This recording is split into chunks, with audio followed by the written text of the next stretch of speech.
Ready, start.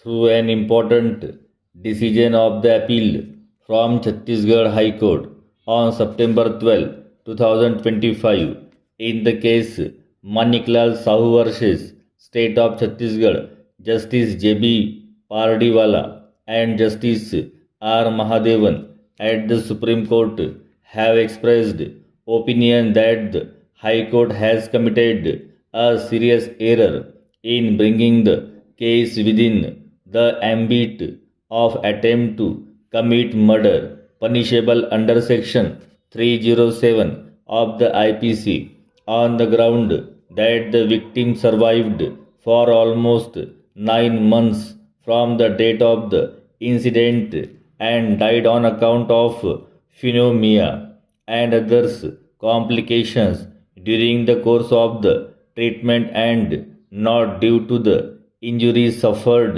at the time of assault.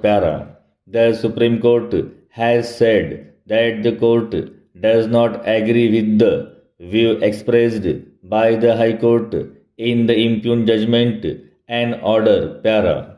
This appeal was filed by a convicted accused and was directed against the judgment and order passed by the Chhattisgarh High Court on July 30, 2024 in criminal appeal number 3607 of 2023, by which the High Court has partly allowed the appeal filed by the appellant here and altered the conviction of the appellant under Section 302 of the IPC into one under the Section 307 of IPC.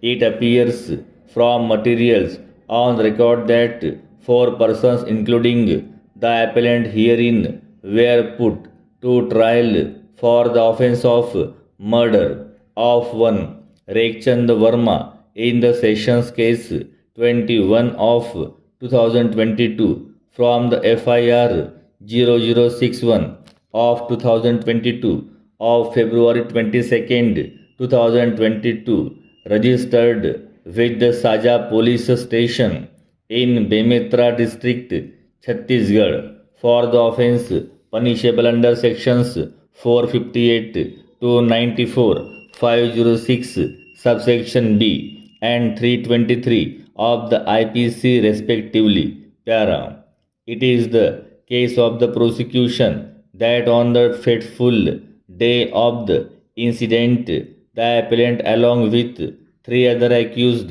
trespassed into the house of the deceased and dragged him upon the terrace of the house and flung him down. After the deceased was thrown down from the terrace, the appellant and other accused assaulted him with sticks and fisticuffs. The injured was shifted to the hospital in very critical condition. Dying declaration of the deceased was recorded, in which he named the appellant herein and the other co-accused. The deceased also made oral dying declarations before the doctors who attended him medically in the hospital. It appears that the injured Rekchand Verma survived for about 9 months from the date of the alleged incident. Ultimately, he died on November 8, 2022, on account of septicemia and pneumonia leading to cardiorespiratory arrest. In such circumstances, Section 302 of the IPC came to be added. At the end of the trial, 4 accused, including the appellant, came to be convicted for committing murder and were sentenced to suffer life imprisonment.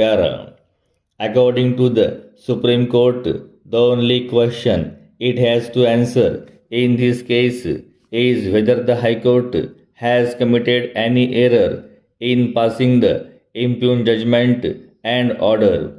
The High Court has said that it only proposes to examine in the present appeal whether the High Court has committed any error in altering the conviction. The exercise it proposes to undertake is unfortunately going to be academic, as there is no appeal for acquittal has been filed at the instance of the state. However, the court should not ignore or overlook the gross error committed by the High Court.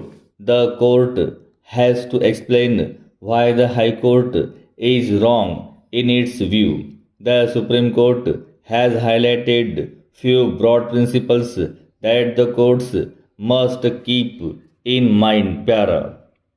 If it is proved that the injury was fatal and the intention was to cause death, though the death occurred after several days of septicemia or other complications having supervened, yet it is undoubtedly a murder as it falls within first limb of murder, section 300 of the IPC.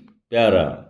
If it is proved that the injuries by themselves were sufficient to cause death in the ordinary course of nature, and if it is established that those injuries were the intended injuries, though the death might have occurred after septicemia and other complications had supervened, yet the act of the accused would squarely fall under the third limb of the section 300 IPC, and the accused is therefore liable to be punished under section 300 of the IPC. Para. If it is proved that the injuries were imminently dangerous to life, though the death occurred after septicemia and other complications have supervened, yet the act of the accused would squarely fall under the fourth limb of the section 300 IPC, provided the other requirements like knowledge on the part of the accused, etc., are satisfied, and so the accused would be liable to be punished under section 302 IPC. Here also, the primary cause of the death is the injuries and septicemia. Para. In judging whether the injuries inflicted were sufficient to cause death in ordinary course of nature, the possibility that skillful and efficient medical treatment might prevent the fatal result is wholly irrelevant. Para. If the supervening causes are attributable to the injuries caused, then the person inflicting the injuries is liable for causing death, even if the death was not the direct result of the injuries. Broadly speaking, the courts would have to undertake the exercise to distinguish between two types of case. First, the intervening cause of death, like peritonitis, is only a remote and rather improbable consequence of the injury. Then it can be said that the injury is one which may, in particular circumstances, result in death, but which may not, in ordinary course of nature, be likely to lead to death.